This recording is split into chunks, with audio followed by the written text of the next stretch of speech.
વડોદરા આણંદનો ગંભીરા બ્રિજની દુર્ઘટના કે જેમાં અત્યાર સુધીમાં 17 લોકોના ભોગ લેવાઈ ચૂક્યા છે અને આંકડો હજુ પણ વધી શકે છે કારણ કે શોધખોળની કામગીરી હજુ પણ યથાવત છે.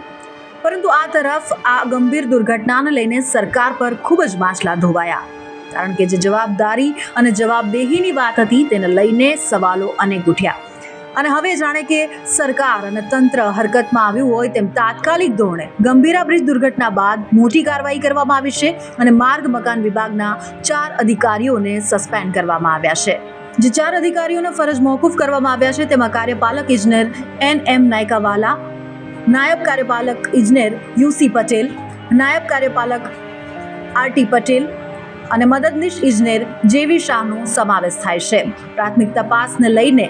અવલોકનને આધારે આગળની કાર્યવાહી હાથ ધરાશે. ત્યારે અહીં સવાલ એ પણ ઉઠે છે કે જે રીતે આખી ગંભીર દુર્ઘટના સામે આવી, દરેક વખતે તપાસના આદેશ આપવામાં આવે છે, આ રીતે કોઈને ને કોઈને સસ્પેન્ડ કરી દેવામાં આવે છે, પરંતુ જે ચૂક સરકાર અને તંત્ર દ્વારા રહી ગઈ છે અને જે 17 માસૂમોના ભોગ લેવાયા છે તેની ભરપાઈ કોણ કરશે?